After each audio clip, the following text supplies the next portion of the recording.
Hi. Hello. నమస్తే. ఇవాళైతే నేను మా గార్డెన్‌లో కాసిన దొండకాయలతో ఒక దొండకాయ పచ్చడి చేస్తున్నానండి. అది ఎలా చేయాలనేది అయితే ఇంకా ఇప్పుడు చూద్దాం. మార్నింగ్ అయితే చాలా అంటే చాలా బిజీగా ఉంది.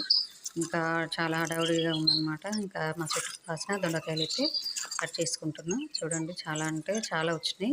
ఇంకా సైడ్ బత్తాయి చెట్టు మీద కూడా ఇంకా ఉన్నాయి. అవన్నీ కోసుకోవాలి.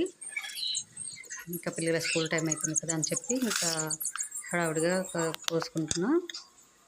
ఇంక ఇవైతే కొంచెం వాటర్‌లో కల్లుప్పేసి ఇవి తోకలు కట్ చేసి దాంట్లో ఏస్తే దాంట్లో ఉన్న ఆ జిడ్డు అనేది పోతది. ఇంకా శుభ్రంగా అయిపోతాయన్నమాట. నేనైతే ఎప్పుడు అలాగే చేస్తా. సో, మా పిల్లలైతే దొండకాయ ఫ్రై చేస్తే అస్సలు ఇష్టపడరు.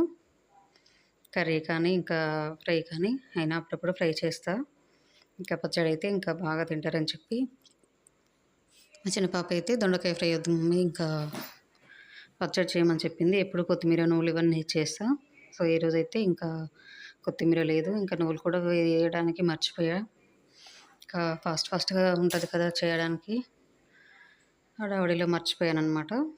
ఇంక ఇప్పుడైతే కొంచెం ఆయిల్ ఏసి పచ్చిమిర్చి, జీలకర్ర ఇవైతే ఫ్రై చేసుకుంటున్నా. నేను ఇంకా పచ్చిమిర్చి అయితే కాస్త ఎక్కువ ఏసుకున్నా. ఎందుకంటే ఇంకా కొబ్బరి పచ్చడి కూడా చేద్దామనే ఉద్దేశంతోటి ఇది కొంచెం తీసి పక్కన పెట్టుకోవచ్చు. కొబ్బరి చట్నీకి అయితదని ఇంకా కొంచెం ఎక్కువగా ఏసుకున్నా పచ్చిమిర్చి. ఇంక ఇప్పుడైతే సన్నగా కట్ చేసుకున్న దొండకాయ ముక్కలు వేసుకొని ఫ్రై చేసుకోవాలి. మా పిల్లలైతే ఇంకా ఈ దొండకాయ పచ్చడి అయితేనే నెయ్యేసుకొని ఇష్టంగా తింటారు. ఇంకా ఫ్రై కానీ, కర్రీ కానీ చేస్తే ఇంకా అసలు తినరు. ఈ లంచ్ బాక్స్‌లో అయితే అప్పుడప్పుడు పెడతా ఫ్రై కూడా. కానీ ఇంకా మా పాప చేయమన్నదని చెప్పి పచ్చడైతే చేస్తున్నా. ఇంకా పచ్చడి అనేసరికి కొంచెం ప్రాసెస్ ఎక్కువ ఉంటది కదా! ఇంకా లేట్ అవుతదని చెప్పి ఇంకా పాపని రెడీ చేయాలి. లంచ్ బాక్స్‌లో పెట్టాలి. ఇంకా టిఫిన్ చేయాలి. ఇవన్నీ ఉంటాయి కదా! ఇక చాలా అంటే చాలా హడావిడి ఉందనమాట.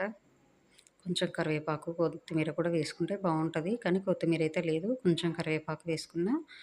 బాగా పండిన టమాటాలు ఒక 2 చిన్నగా కట్ చేసుకొని వేసుకున్నా. ఓన్లీ దొండకాయ అయితే అంత టేస్ట్ రాదు. అందుకోసం నేను టమాటా కూడా వేసుకుంటా. ఇంకా అవైతే ఉడికిపోయినాయి పక్కన పెట్టుకున్నా. చల్లారుతున్నాయి అనమాట. ఇంక ఇప్పుడైతే కొంచెం కల్లుప్పు, చింతపండు, వెల్లుల్లి, ఈ పచ్చిమిర్చిలో జీలకర్ర వేసుకున్నాం కదా! ఇంకా ఇప్పుడైతే అవసరం లేదు. ఈ వేయించుకున్న పచ్చిమిర్చి కూడా వేసుకొని మిక్సీ పట్టి పక్కన పెట్టుకోవాలి.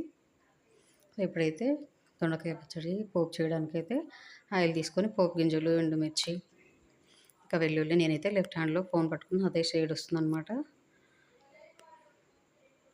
ఇంకా వీడియో తీయడానికి నాకైతే ఎవరు హెల్ప్ చేయరు. నేనే ఇంకా లెఫ్ట్ హ్యాండ్‌తో పట్టుకున్నా కాబట్టి కొంచెం షేడ్ అనేది వచ్చింది. సో, దొండకాయ పచ్చడి అయితే రెడీ అయిపోయింది. ఇంకా పిల్లల బాక్స్‌లో అయితే పెట్టాలనమాట. ఇంకా పిల్లలు వెళ్ళిపోయారు. ఇంకా మధ్యాహ్నం లంచ్ అయితే ఇంకా దొండకాయ పచ్చడి ఇంకా ఆవకాయతో తింటున్నా. ఇంకా కొబ్బరి పచ్చడి చేద్దామనుకున్నా. ఇంకా నేనొక్కదాన్నే కదా మధ్యాహ్నం ఎందుకులే అని చెప్పి ఇంకా చేయలేదు. అందుకే కొంచెం ఆవకాయి, దొండకాయ, కొంచెం 2 అప్పడాలతో లంచ్ అయిపోయింది. ఇంకా ఇప్పుడైతే దోసకి నానబెడదామని చెప్పి ఇంకా దోసకైతే నానబెడుతున్నా. 1 గ్లాస్ వచ్చేసి రైసు, ఇంకా 1 గ్లాస్‌కి కొద్దిగా అయితే ఇంకా మినపగుళ్ళు తీసుకున్నా. ఇవైతే 2, 3 సార్లు శుభ్రంగా కడిగి నానబెట్టుకుంటున్నా.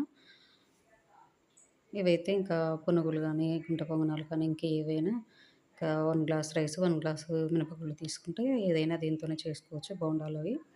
ఇంకా నేనైతే ఎప్పుడు ఇవి జొన్నలు వేసి నానబెడతా. ఇంక ఈసారైతే జొన్నలు వద్దనుకున్నా. ఇంకా ప్రతిసారి వేస్తా కదా దోసకి. ఎప్పుడో ఒకటి టేస్ట్ కాకుండా ఇంకా ఇప్పుడైతే జొన్నలైతే కడిగి నానబెట్టుకొని పిల్లలొచ్చే టైంకైతే ఉడకబెడదామని చెప్పి అవి నానబెట్టిన. సో, ఇంకా ఇప్పుడైతే సాయంత్రం కర్రీకైతే ఇంకా అవి వంకాయ కర్రీ చేద్దామని చెప్పి వంకాయలైతే కట్ చేస్తున్నా. వంకాయలు కూడా చాలా వచ్చినాయి. ఇంకా ముదిరిపోతాయి కదా సాయంత్రానికైతే కర్రీ చేయొచ్చని ఇంకా వంకాయలు కూడా కట్ చేసుకుంటున్నా సాయంత్రం. చూడండి చాలా అంటే చాలా వచ్చినాయి వంకాయలు. కానీ చెట్టుకైతే మొత్తం పురుగులొచ్చేసినాయి.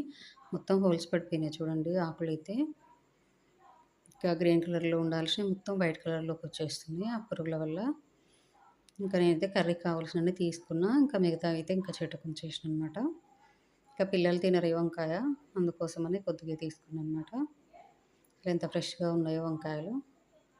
ఇంక ఇవైతే పచ్చిమిర్చి, వెల్లుల్లి కొంచెం కాస్త ఎక్కువేసి ఫ్రై చేస్తా. ఇంకా ఇవైతే పిల్లలొచ్చే టైం అయింది కదా! ఇంకా కడుక్కున్నవి ఇది జొన్నలు స్టవ్ మీద పెట్టి ఉడికించుకున్నా. ఇవైతే రెడీ అయిపోయినాయి. జొన్న గుగ్గిళ్ళు కూడా రెడీ అయినాయి. ఇంక ఇప్పుడైతే దోశకు నానబెట్టుకున్నా కదా! ఇంక ఈ దోశ పిండి అయితే మనకు ఇంకా గ్రైండర్ కడగడం పని ఏదైతే ఈజీగా ఉంటుందని చెప్పి ఇంకా దీంట్లోనే వేసుకుంటున్నా మిక్సీలో. ఇంకా మిక్సీలో అయితే కడగడం ఈజీగా ఉంటుంది కదా ప్రాసెస్ అని చెప్పి దీంట్లో వేసుకుంటున్నా. ఇంకా ఇప్పుడు దోశ పిండి కూడా రెడీ అయిపోయింది. ఈ వీడియో మీకు నచ్చుతుందని అనుకుంటున్నాను. నచ్చితే లైక్ చేయండి, షేర్ చేయండి, సబ్స్క్రైబ్ చేసుకోండి. Bye friends.